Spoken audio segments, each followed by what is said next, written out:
Uncle, ಯಾರ ಮನೆ ಇದು? ಇಲ್ಲಿ ಯಾರು ಇರ್ತಾರೆ? ನಮ್ಮನ್ನ ಯಾಕೆ ಇಲ್ಲಿ ಕರ್ಕೊಂಡ್ಬಂದಿದ್ದೀರಾ? ಅಭಿ ಸ್ವಲ್ಪ ವೆಯ್ಟ್ ಮಾಡು. ನಾನು ನಿಮ್ಮಿಬ್ಬರನ್ನ ಇಲ್ಲಿ ಯಾಕೆ ಕರ್ಕೊಂಡ್ಬಂದಿದ್ದೇನೆ, ಒಳಗಡೆ ಯಾರಿದ್ದಾರೆ ಅನ್ನೋದೆಲ್ಲ ವಿಚಾರ ಗೊತ್ತಾಗತ್ತೆ.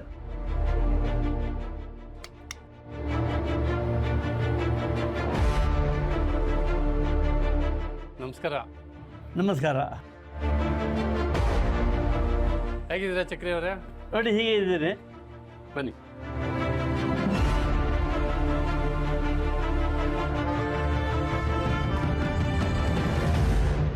ಬನ್ನಿ.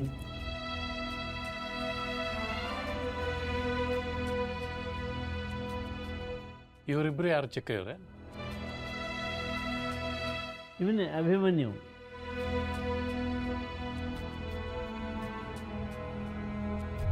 ಇವರು ಅಭಿ ಹೆಂಡತಿ ಶ್ರಾವಣಿ ಅಂತ.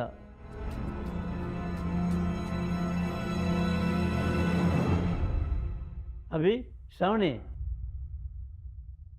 ನಿನ್ನ ಪ್ರಶ್ನೆ ಕೇಳ್ತಲ್ಲ, ಅದಕ್ಕೆ ಉತ್ತರ ಕೊಡೋದು ಇವರೇ.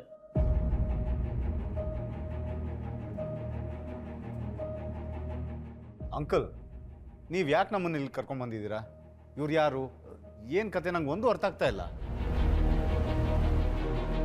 ನಾನು ಹೇಳ್ತೀನಿ ಅಭಿ ಅವರೇ, ನನ್ನ ಹೆಸರು ಸಮರ್ಥ್ ಅಂತ, ರಿಟೈರ್ಡ್ ಪೊಲೀಸ್ ಆಫೀಸರ್.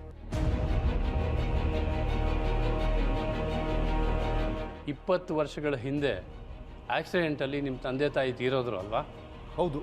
ಆ ಕೇಸನ್ನು ಇನ್ವೆಸ್ಟಿಗೇಟ್ ಮಾಡಿದ್ದು ನಾನೇ.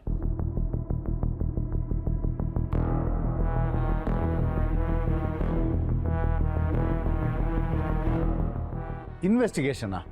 ಏನು ಹೇಳ್ತಿದ್ದೀರಾ ಸರ್ ನೀವು? ಆಕ್ಸಿಡೆಂಟ್ ಕೇಸ್ನ ಇನ್ವೆಸ್ಟಿಗೇಟ್ ಮಾಡೋದು ಏನಿರುತ್ತೆ? ಅಭಿ, ಮುಂಚೆನೇ ನಾವು ಮಾತಾಡೋದು ಬೇಡ. ಅವ್ರೇನೋ ಹೇಳ್ತಾ ಇದ್ದಾರೆ, ಅದು ನಾವು ಕೇಳಿಸ್ಕೊಳ್ಳೋಣ. ಸರ್, ನೀವು ಹೇಳಿ, ಅದು ಆಕ್ಸಿಡೆಂಟೇ ತಾನೆ? ಅಭಿ ಅವ್ರು ಹೇಳ್ದಂಗೆ ಆಕ್ಸಿಡೆಂಟ್ ಕೇಸ್ನ ಇನ್ವೆಸ್ಟಿಗೇಟ್ ಮಾಡೋಕ್ಕೆ ಏನಿರುತ್ತೆ?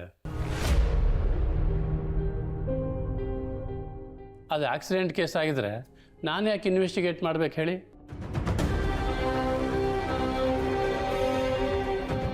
ನೀವು ಈ ರೀತಿ ಹೇಳೋದ್ರಲ್ಲಿ ಏನೂ ತಪ್ಪಿಲ್ಲ ಬಿಡಿ. ಯಾಕೆ ಅಂದರೆ ಅದು ಮೇಲ್ನೋಟಕ್ಕೆ ಆಕ್ಸಿಡೆಂಟೇ,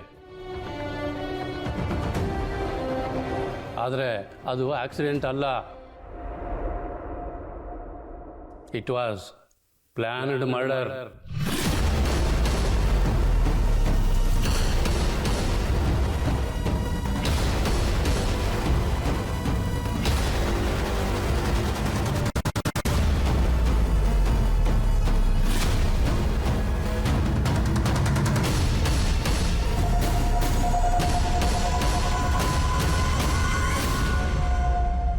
ಅದೊಂದು ಸಂಚು ರೂಪಿತ ಕೊಲೆ.